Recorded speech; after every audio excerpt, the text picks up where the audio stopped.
My name is Anna, and if you saw my life from the outside, you'd probably think I was lucky. I used to believe that too.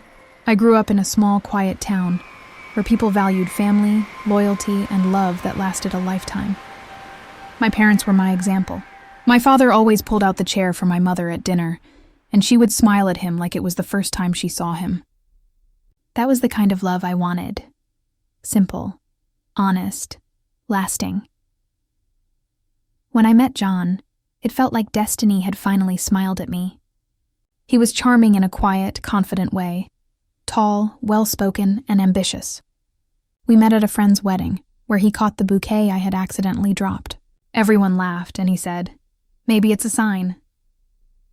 It sounded cheesy then, but in that moment, it made my heart skip a beat. Our relationship moved fast.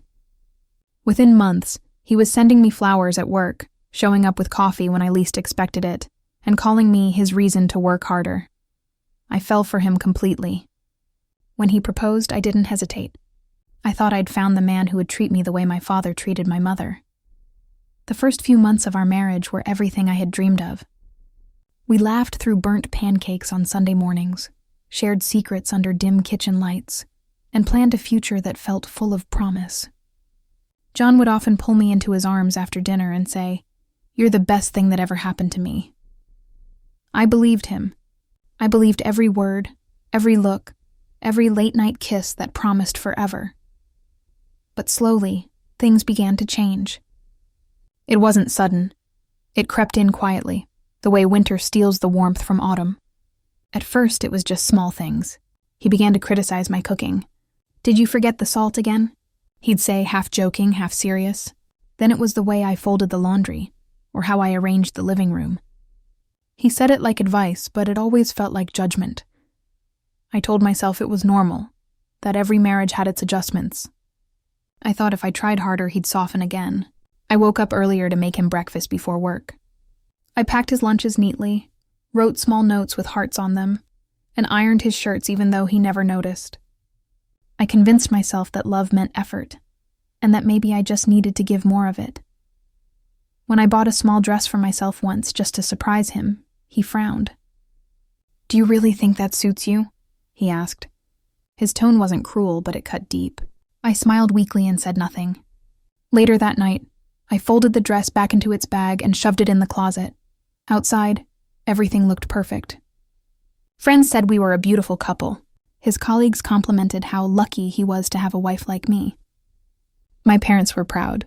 On social media, our photos still looked like happiness frozen in time. John with his hand around my waist, both of us smiling at the camera. But what the world couldn't see was the silence that filled our house when the lights were off. I tried to talk to him sometimes. "Is something wrong, John?" I'd ask, hoping for connection. He'd look up from his phone and reply, "You're imagining things. Anna, not everything has to be a big deal." That's how most of our conversations ended, with me feeling silly for wanting more. He started coming home later, sometimes not at all. "Work's been busy," he'd say, and I would nod, even though my heart whispered that it wasn't just work keeping him away. But I kept defending him, to others and to myself. "He's under pressure," I'd tell my mother on the phone. "He just needs time." I kept believing that love could fix everything, that if I stayed kind, patient, and loyal, the man I fell in love with would return. One evening, I prepared his favorite dinner, roast chicken with lemon and rosemary. The table was set beautifully, candles lit, soft music playing. I wore the same blue dress he once said brought out my eyes. I sat waiting, glancing at the clock every few minutes. 7 o'clock passed, then 8. By 10, the food had gone cold, and the candles had melted down to wax puddles. I sent him a message. "Are you on your way home?" No reply. I sat there staring at the untouched plates, the empty chair across from me. My reflection in the glass looked tired, almost like a stranger. I whispered softly to the quiet room. Maybe he's just busy. Maybe tomorrow will be better. But somewhere deep down, I already knew. Tomorrow would be just another day of waiting. That night, I didn't touch the food. I turned off the lights and went to bed, the sound of the clock ticking, the only thing reminding me that time was still moving, even if our love wasn't. I lay there, eyes open, staring at the ceiling, trying to remember the last time John had held my hand without me asking. I couldn't. The laughter we once shared had turned into silence, the promises into excuses, and the warmth into distance. Still, I told myself I could fix it. That's what good wives do. They hold on, no matter how much it hurts. I didn't realize then that sometimes holding on can break you more than letting go. And so, I stayed. I stayed because I loved him, or maybe because I still believed he loved me too, somewhere beneath the coldness, beneath the silence, beneath the man he had become. But that night, as I fell asleep with tears on my pillow, I couldn't shake the ache in my chest, the kind of ache that whispers, "This isn't what love was supposed to feel like." It happened slowly, like a candle burning out, one layer of wax at a time. There was no single day when I could point and say, "This is when John stopped loving me." It just happened. The laughter faded, the warmth vanished, and in its place came silence, commands, and cold stares that cut deeper than any words could. Mornings used to start with his soft kiss on my forehead. Now they began with his voice echoing down the hallway. "Anna, where's my shirt? Didn't I tell you to iron it last night?" I would rush from the kitchen, wiping my hands on a towel, heart pounding, trying to calm the storm before it began. "It's in the closet, John," I'd answer gently, opening the door and hanging it in front of him. He'd snatch it without a thank you, muttering, "Can't you do anything right the first time?" I'd smile weakly, pretending his words didn't hurt. But they did. Every day they did. I began to live my life around his moods. I learned that silence was safer than speaking. I memorized the sound of his footsteps, the way his keys jingled when he was in a bad mood. I started waking up before sunrise, cooking his breakfast, making sure his coffee was at the perfect temperature, his clothes pressed, his shoes polished. He would sit at the table scrolling through his phone while I moved quietly around him like a shadow. Careful. Invisible. "Pass me the salt," he'd say without looking up. "This toast is too cold," or "You didn't clean the kitchen properly." It was as if everything I did was wrong, no matter how hard I tried. At first I thought he was just stressed. Work had always been important to him, and maybe his frustration had nothing to do with me. But then it became clear. It wasn't stress. It was power, and I was the one he exercised it on. He left his clothes scattered across the floor, his plates on the table, his towels soaking wet on the bed. If I didn't clean up immediately, he would say, "What do you even do all day, Anna? You stay home, and I have to come back to this mess?" I wanted to scream, "I do everything, John. Everything." But I never did. I swallowed the words, just like I swallowed my tears. Our home, once filled with soft light and love, now felt like a place I merely worked in. Not lived, not belonged. I had become a caretaker, not a wife. He stopped saying "I love you." He stopped holding me at night. When I tried to touch his hand, he'd pull away casually, as if my skin burned him. I'd lie awake beside him, staring at the ceiling, wondering what I'd done wrong. I'd think back to the early days, to our first trip together, to the way he used to laugh at my silly jokes, and I'd ache for that man. The man I thought I'd married.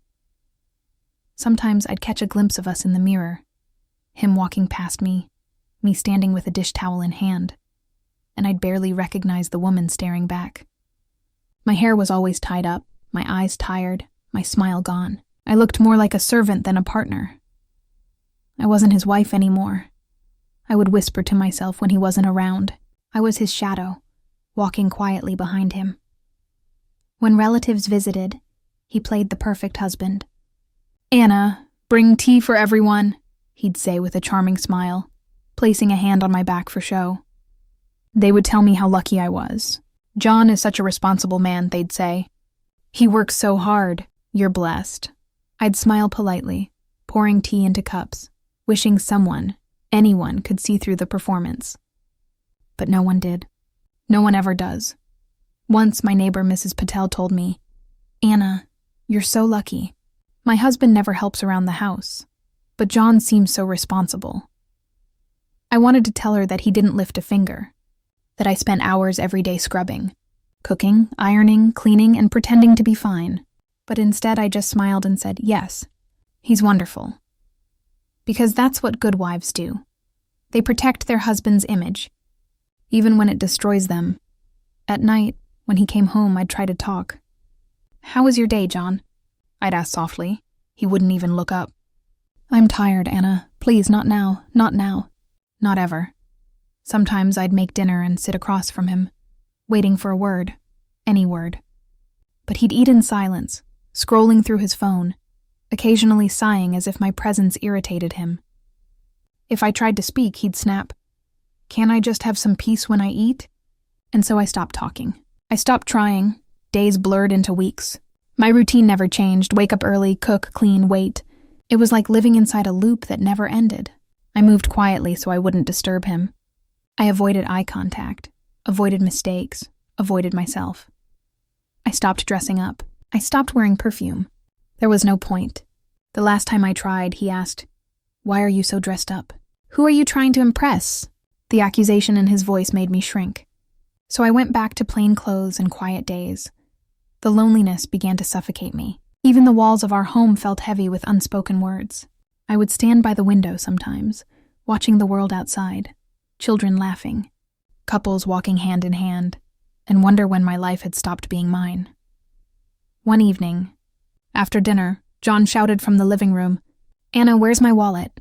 "You always move my things," I froze. "It's on the table, John," I said softly. He stormed in, snatched it, and muttered, "You're useless." That word echoed in my mind long after he left. Useless. Later that night, I went to the bathroom to wash the dishes from dinner. The sink was filled with soapy water, and as I scrubbed the plates, tears started to fall, slowly at first, then all at once. I didn't even bother to wipe them away. They mixed with the soap, disappearing in the water. I cried for the woman I used to be, for the laughter I'd lost, for the love that had turned into duty. I cried until my chest ached, until there was nothing left inside me but emptiness.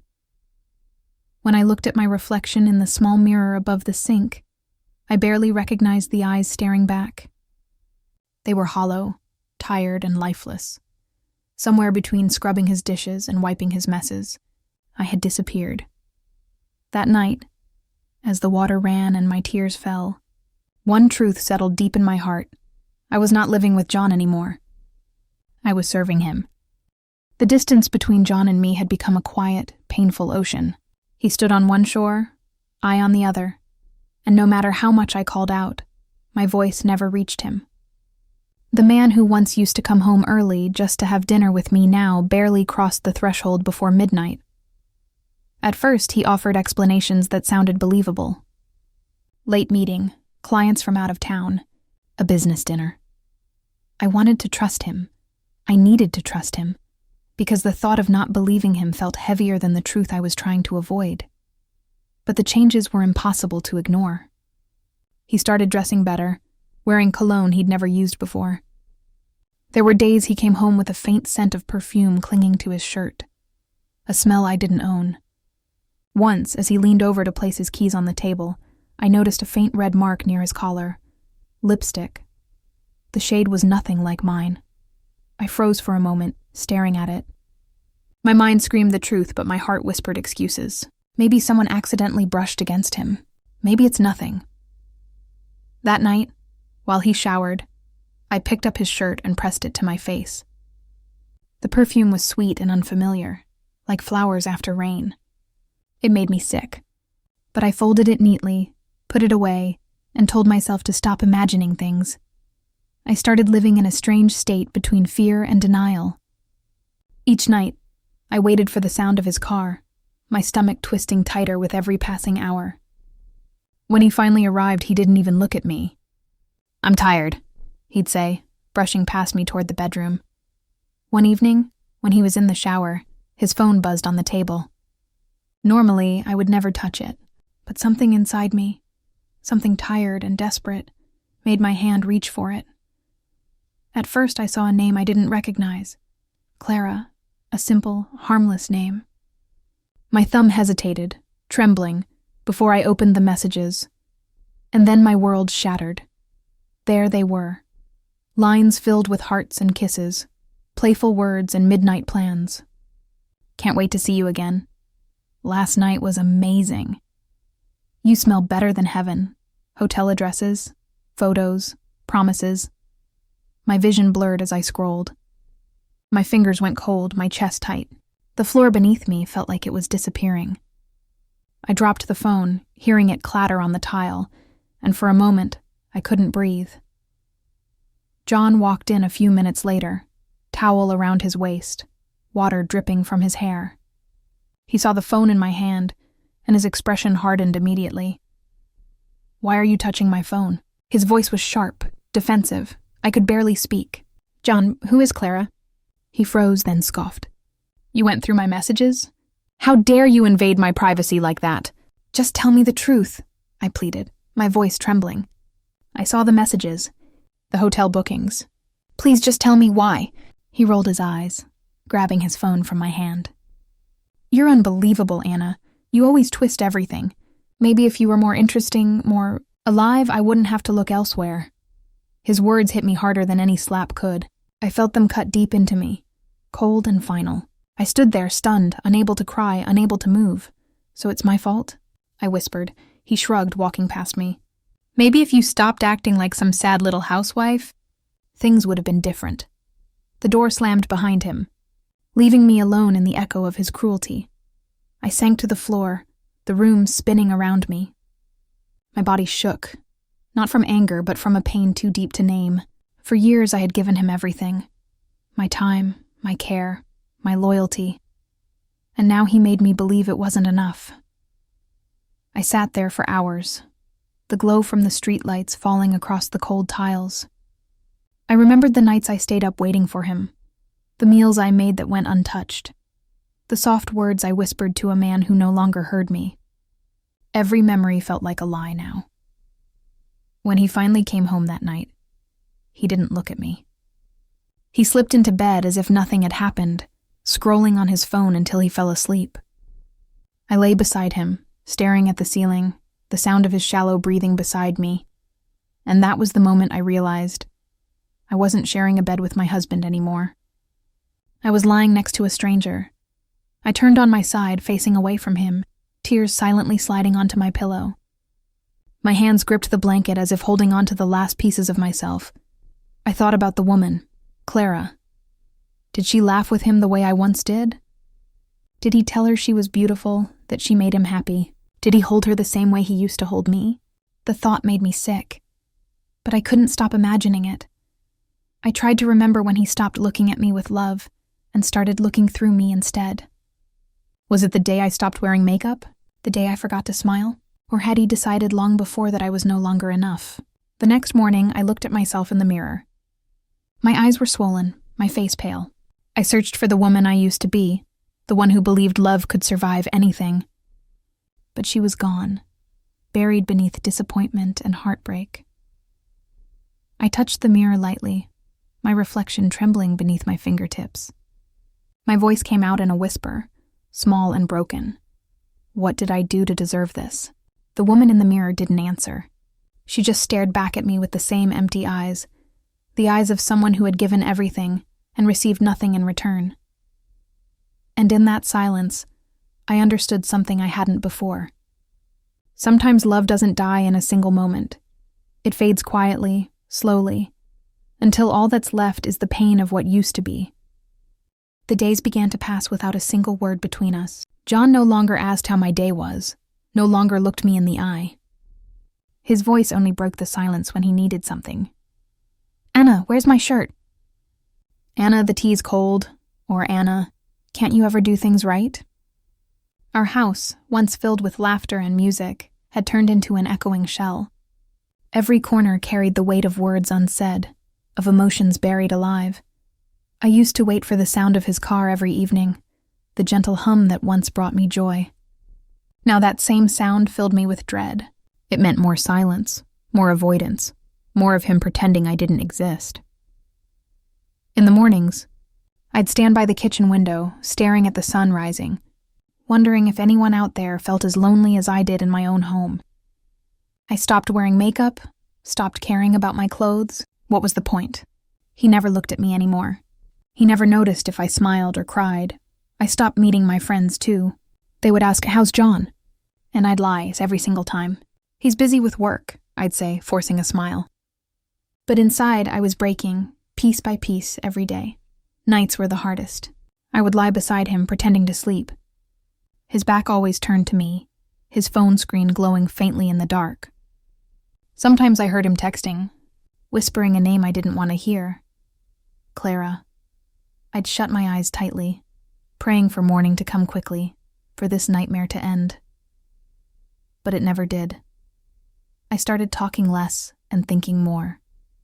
In my silence, I replayed every moment, every smile, every touch, every memory of who we once were. I wondered if the problem was me. Maybe I wasn't beautiful enough. Maybe I was boring. Maybe I wasn't worth loving anymore. One afternoon when John was at work, I found an old photo album. There we were, smiling, arms wrapped around each other, eyes full of dreams. I touched the photograph, my fingers trembling. We looked so happy, so young. I couldn't understand how two people who once promised each other forever could become complete strangers living under the same roof. The house became my prison. Quiet, cold, merciless. Every sound echoed like a reminder of my loneliness. The clinking of plates, the ticking of the clock, the sound of water running from the tap. All of it became my background music. Sometimes, I would sit on the floor by the bed and write in my secret diary. It became my only companion, the only place I could pour my heart out without being judged. I wrote about my pain, about how invisible I felt, about how the woman in the mirror wasn't Anna anymore. She was just a shadow of who Anna used to be. One evening, I decided to cook his favorite meal. I thought maybe, just maybe, he'd remember me again. I spent hours in the kitchen, trying to make everything perfect, just like the old days. When John came home, I smiled nervously and said, "I made your favorite tonight." He looked at the table, frowned, and said coldly, "Didn't I tell you not to make this again? You know I don't like it anymore." Then he pushed the plate away and left. That was the moment something inside me broke. I stood there, staring at the untouched food, feeling my chest tighten. All the memories, the pain, the humiliation, it all came rushing back. And for the first time, I screamed. I screamed into a pillow, my body shaking, my voice breaking. Years of silence escaped me in that one painful cry. No one heard it. Not the neighbors, not John, not the world. Only the walls did. That night, I sat by the window looking at the stars. I realized how far I had fallen, how the girl who once dreamed of love had become a woman begging for attention. My reflection in the glass looked back at me. Tired eyes, pale face, trembling lips, and I whispered softly, "I'm still here. But I'm not alive anymore."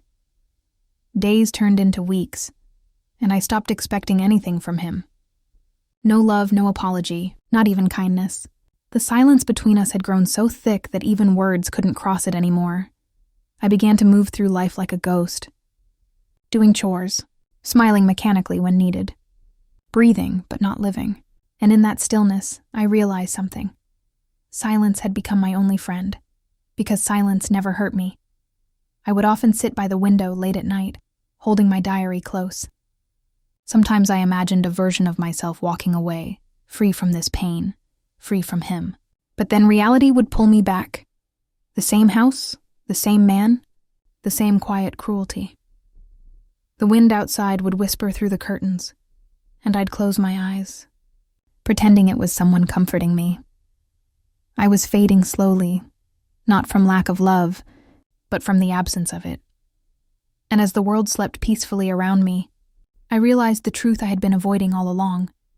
I was dying slowly in a marriage that never saw me alive.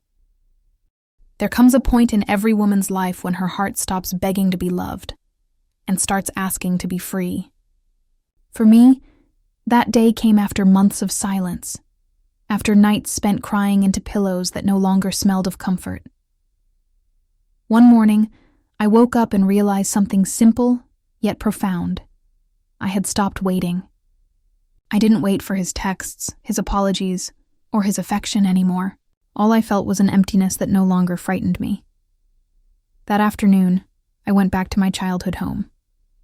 It had been years since I'd stepped through that gate. Years since I had been Anna, not John's wife. The garden was overgrown, the windows dusty. But the air carried something I hadn't felt in a long time. Peace. I sat on the porch, running my fingers through the cracked wood of the old swing my father once built. And suddenly, I remembered the girl I used to be, laughing, dreaming, believing in love. Tears fell silently, but this time they didn't burn. They healed. Then, I walked to my mother's grave, a small stone under the old maple tree. I knelt down and whispered, "Mom, I tried. I really did, but I can't keep breaking myself to keep him whole." The wind brushed through the trees as if she were answering me, telling me it was okay to stop trying. Later that evening, my closest friend Maya came to visit. She had seen my fading smile too many times to stay silent any longer. When she saw me sitting quietly on the couch, she took my hands and said softly, "Anna, you don't deserve this punishment. You deserve peace. You deserve to breathe again." Her words sank deep into my soul. For the first time in a long time, someone reminded me that I still mattered, and something inside me shifted. A small, steady flame began to flicker again. That night, it happened. The final moment that would change everything. John came home drunk, laughing loudly, stumbling through the door, with Clara holding onto his arm. Their perfume filled the hallway like poison. He looked at me, eyes cold, smile cruel, and said mockingly, "Look, Clara, here's the maid who thinks she's my wife." They laughed. Both of them. My world didn't shatter this time. It simply went quiet, a silence so deep that it steadied me. I looked at them, then at the life around me, the dishes, the photos, the bed we once shared, and I knew. This was the moment. I walked to the bedroom, opened the closet, and pulled out my old brown suitcase, the same one I brought when I first moved in after our wedding. I began to pack. Not with anger, not with tears, but with peace. Each fold of clothing was a small goodbye. Goodbye to the woman who tried too hard. Goodbye to the pain that taught me strength. Goodbye to a home that never felt like one. As I packed the last dress, John's voice echoed from the living room, slurred and dismissive. "Where do you think you're going, Anna?" "You can't survive without me," I didn't reply. For the first time, my silence wasn't weakness. It was power. I took out a small piece of paper, sat at the table, and began to write. "You taught me how to live without love. Now I'll teach myself how to live without you." I placed the note neatly beside his glass of whiskey, right where he would see it when he sobered up. Then I looked around one last time. The walls, the furniture, the memories, all witnesses of a love that had long died. I turned off the lights, picked up my suitcase, and walked toward the door.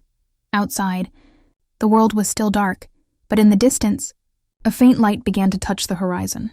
The first rays of dawn. I paused for a moment, feeling the cool morning air against my face. It smelled like freedom, like the beginning of something new. I walked down the empty street with slow, steady steps. No tears this time, no regret. Only the quiet beat of my own heart, reminding me I was still alive. Behind me, the house faded into the shadows.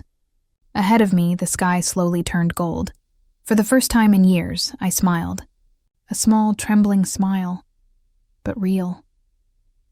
As I reached the bus stop, I whispered to myself, "Sometimes leaving isn't the end of love.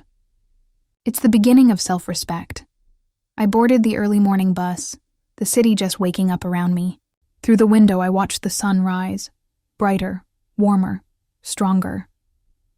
In the reflection of the glass, I no longer saw the broken woman I used to be. I saw a survivor, a woman who finally chose herself. That day wasn't just the day I left John. It was the day I returned to Anna. The day I remembered my worth. The day I walked away, not from love, but from everything that wasn't love. As the bus moved forward, I closed my eyes and whispered one last line. Sometimes walking away is the bravest form of love. Love for yourself. It's been 8 months since I walked out of that house. 8 months since I chose peace over pain. My life now is quiet. I live in a small apartment at the edge of the city. Nothing fancy, but it's mine. The walls are painted light cream, the curtains dance with the morning breeze, and the sound of birds outside greets me every day. For the first time in years, I wake up without fear of being shouted at. I wake up to my own heartbeat, my own thoughts, my own life. The first few weeks after leaving were the hardest. There were nights I cried myself to sleep, missing the familiarity of what used to be home, even if that home had hurt me. I missed the idea of love more than the man himself. But slowly, pain turned into reflection, and reflection turned into strength. I found a part-time job at a small bookstore downtown. The owner, Mrs. Reynolds, is a kind woman in her 60s who always smiles and says, "Books are the best kind of friends, dear." She's right. The smell of old pages, the sound of quiet footsteps between shelves. They became my therapy before I could afford actual therapy. Some afternoons, I sit by the window during my break, sipping tea, watching people walk by, couples holding hands, children laughing, women rushing home. I no longer feel jealous or bitter. I just feel grateful to still have a heart that feels, even after everything it's been through. One evening, I started writing again. At first, it was just small notes, pieces of memory, fragments of pain. But then I began journaling my story online, under the name A Woman Who Chose Peace. I didn't expect anyone to read it. But messages began to appear. Women from all over the world wrote to me, telling me they saw themselves in my words, that my story gave them courage to stand up, to leave, to heal. That's when I realized something. Maybe my pain had a purpose after all. I wrote one line that went viral. I thought losing him would end me, but losing myself had already done that. And it's true. The worst heartbreak isn't losing someone you love. It's waking up one day and realizing you've lost yourself while trying to make them happy. Therapy helped too. For months, I sat across from a woman named Dr. Patel, patient, calm, and kind. She never judged me. She helped me understand that love isn't supposed to hurt, that walking away isn't failure. It's self-respect. She once said, "Anna, healing isn't about forgetting what happened. It's about remembering without breaking." That sentence stayed with me. Now I take long walks in the park every morning. I read poetry again. I light candles in the evening just for myself. No occasion, no reason, just because I want to. I even laugh again. Real laughter. The kind that comes from somewhere deep inside, not the one I used to fake for appearances. Sometimes I still think about John. Not often. Not with hate. Just curiosity. A few weeks ago, I heard from a mutual friend that Clara left him. Apparently, things fell apart between them. He lost his job for a while, started drinking again. When I heard it, I didn't feel satisfaction or revenge, just silence, because pain that deep doesn't need revenge. It only needs distance. Karma doesn't always arrive loudly. Sometimes it comes quietly, like a mirror, making people face the reflection they tried to avoid. One Sunday morning, as sunlight poured into my small apartment, I made myself breakfast, coffee, scrambled eggs, and toast with honey. Simple, peaceful. I sat by the window, closed my eyes, and smiled. I realized something then. Forgiveness isn't for the person who hurt you. It's for the heart that carries the weight, and I was tired of carrying that weight, so I whispered softly, "I forgive you, John. Not because you deserve it, but because I deserve peace." And just like that, I felt lighter. I don't pretend my life is perfect now. There are still moments when loneliness creeps in, when the memories knock gently on the door of my mind. But now, I open the door, smile at them, and say, "You don't live here anymore, because now my life is mine. My choices are mine. My happiness, mine." Every night, before I sleep, I write one sentence in my journal. I am proud of the woman I am becoming. Sometimes, that's enough. And if you're listening to this, maybe this story isn't just mine. Maybe it's yours too. Maybe you're sitting in a quiet room right now, wondering if you should stay, or if it's okay to walk away. Maybe you've forgotten the sound of your own laughter, or the way your heart used to feel before it got tired. If that's you, please listen. Don't shrink yourself to fit inside someone's small heart. You are not too much. You are not unlovable. You just gave your love to someone who didn't know how to hold it, and that's not your fault. So, when the world goes quiet tonight, and it's just you and your thoughts, remember this: you deserve to be seen. You deserve to be loved gently, not controlled. You deserve peace, because love should never make you feel invisible. And if it does, maybe it's time to close that chapter and write your own story. As the piano fades, imagine a sunrise, light spreading over the city, soft and golden. Somewhere, in a small apartment, a woman named Anna sits by the window, holding a cup of tea, smiling at the life she rebuilt from ashes. And in her eyes, there's no sadness left, only peace. Her peace after the storm,